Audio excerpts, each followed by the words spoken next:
CBS presents this program in color.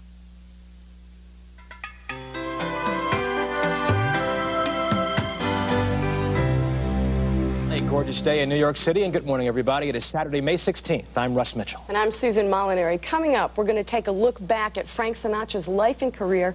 We're going to talk to those who knew him well, and we're going to see some rare footage of old Blue Eyes having a good time. Also ahead, we'll tell you how to get the best deal on a new car, and does your behavior help or hurt your kids when they play sports? We will have advice for parents on the sidelines. Plus, Godzilla, the world's most famous giant lizard, will be stomping into your local theater soon. But how much do you know about the 44-year-old movie monster? Well, our team of experts are going to be here to test your knowledge. Hi, I'm Tom Servo. And I'm Crow T. Robot. And I'm Mike Nelson. We're from Mystery Science Theater 3000. Do you know your Godzilla trivia, folks? No, you probably don't, you lunkhead. So test your monster movie know-how with us coming up. Wow, a lot of anger. All right, you lunkheads, all that and more coming up. Sit back and relax. It's Saturday morning.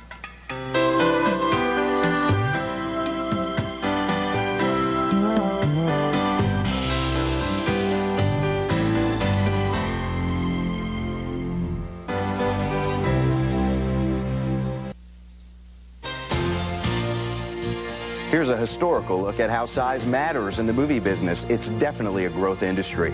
In the very first Godzilla movie back in 1954, the monster was supposed to be 164 feet tall and weigh 22,000 tons.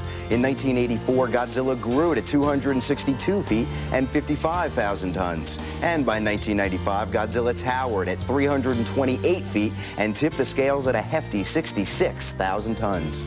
As we told you earlier, a big-budget Hollywood version of Godzilla opens nationwide on Wednesday. This time around, the big guy passes up Tokyo in favor of New York, as a group of kids and their teacher discover during a field trip to the Natural History Museum. One of the largest predators who ever lived on our planet. This Godzilla movie is, of course, only the latest in more than 25 Godzilla movies going back to 1954. To discuss this great B-movie legacy, we needed some genuine experts. And who better than the stars of Mystery Science Theater 3000? Joining us today, Crow T. Robot. Howdy, Mark. Howdy, Tom Servo. Morning, Flip. Willard. And their faithful sidekick, Mike Nelson. Good morning, gentlemen. Good morning. 44 years of Godzilla movies, over 25 movies. What do you relate this international phenomenon to? It's got to be drugs, I would guess. I'm not sure. Rubber. People's inherent love of cuddly lizards. That's right. In the first Godzilla movie, we're talking about a man in a Godzilla suit, a rubber suit, right? That's right. Yes, indeed. Big difference in technology with today's Godzilla movie? It was a 220-pound suit, Mark. Can you imagine? Today it's 220-pound computers making the suit, so it's a little bit different. Actually, wearing a Godzilla suit, what kind of temperatures you get inside those suits? I reckon about 120 degrees. It's about what Mike gets inside his jumpsuit. Yeah, I have a suit at home for, you know, my own personal shenanigans. Let's not get into it. No, It's really, very let's warm not. in there. The inside of your mouth is 120 degrees, I believe. It needs to be much, much cooler, I feel. What about the difference in cost between the two movies? The first one cost, as I understand, $1 million. Yeah, and they made $2 million, and they were really happy about that. Yeah, back in those days, they didn't like money as much. No. Now, $140 million for the new one. So if they make $2 million on this, they won't be quite as happy as they were. No, people will be jumping out of buildings. Now, I understand we have a Godzilla trivia game to be playing. Yes, we do, my We friend. are putting you to the test, Mr. Local Weatherman. Here's a question for you. I don't think you're going to get this one. What American starred in the first Godzilla movie? The first Godzilla movie in 1954. That's right. I have no idea. That would be Raymond Burr. Most of the $1 million budget went to the Raymond Burr buffet. We have a picture of it. And I always thought it was Aaron Burr. Boy, was I wrong. Where's his wheelchair? This movie actually featured bombed-out buildings from World War II, so that's kind of how the whole thing started. Was that Sort of a sentimental journey for them. All right, what's next? More trivia to come. Number 2, Crow. Crow. Take it away, Crow. Okay, then I'll take it away. What was the first colored Godzilla movie from 1962 that pitted Godzilla against another world-famous super monster? But come on, Dr. Frank. You got it. Godzilla vs. Mothra. No, you're wrong. King Kong versus Godzilla. Both King Kong and Godzilla are guys wearing costumes, and King Kong's costume really catches fire in the movie. First Godzilla costume weighed 220 pounds and would get up to 120 degrees inside. That's what we saw. All right, there must be some trivia question that I would know about Godzilla. Okay, well, let's try this. Try okay. this next one. The movie Godzilla on Monster Island, okay? Now, how does Godzilla let his other monster buddies know that they're in trouble? He bellows out to them. Well, close. I mean, he does talk to them for the first time in any of these Japanese movies. Godzilla. This They're is pretty good. So you talk to them. It's very strange. The Japanese put balloons over the monsters in their movies, but in the American version, they talk. Now take a listen to this lovely voice. Come on. There's a lot of trouble ahead. There's Berlitz courses paying off for Godzilla. Sounds a little like Ted Knight. Hi, Mayor. What is he saying there? I don't know. Anybody's guess. I have no idea. I haven't crushed someone in days. That's right. I'm really angry. Okay, last question. Last question for you. Fire away. This is the tester. You're failing so far. In Godzilla versus the Smog Monster, what way of getting around does Godzilla use in the film to fight the other monsters? Does he fly? You are correct. That's the monkey at the typewriter theory, you know. Gotta get one right. Yes, he does. He flies. Let's take a look at this clip. Wow, it's the ball that Mark McGuire hit.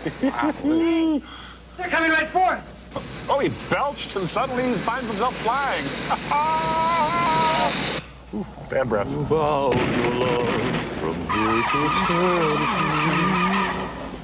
Right, turn it on. Right. Right. Open the circuits. Is that right? Oh, the first nuclear-powered karaoke machine.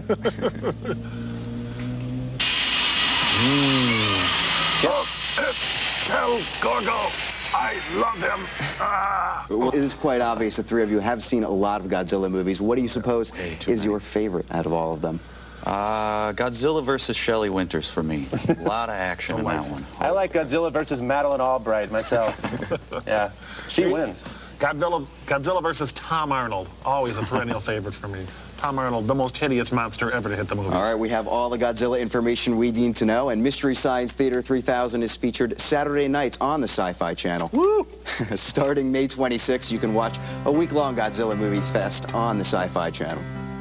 It's time now for some local stations to take a break, but for the rest of you, we'll be right back.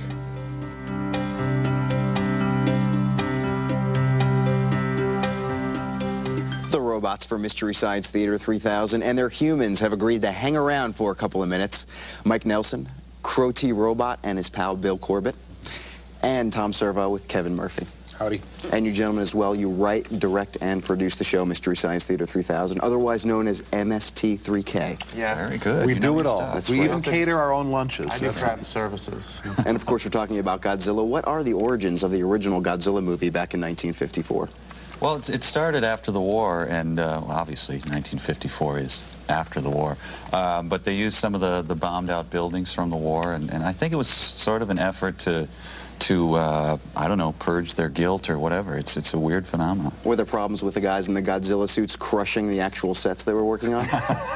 I know a couple of, there was one fellow who, they were worried about him drowning in the suit, and they actually got him an air hose so that he could breathe while It was his own perspiration, sadly I enough. think that was the problem. Now, let's talk about your show for a moment. You've been on the air for close to 9 years now, almost as long as Seinfeld length has been on television. How are the robots handling the fame and fortune that's come with the show? They're feeling old. They want to retire to a condo in Long Beach. Big head. His head used to be about this big, and now it's big. I think the thing is just not to get famous, which is what we've done. We're always under radar, so we're durable because we're so not successful. We were on the lifestyles of the middling and obscure. Of course, now you spend the show reviewing and going over movies. How many movies have you gone over in the 9 years on air? Wow. Ooh, 150? We've had better than 150 shows, but that means we've seen probably about 20 films for each show, so that's about 3,000 films we've looked at. Thank you, gentlemen, for the Godzilla information. We'll be right back. The address is CBS. Welcome home.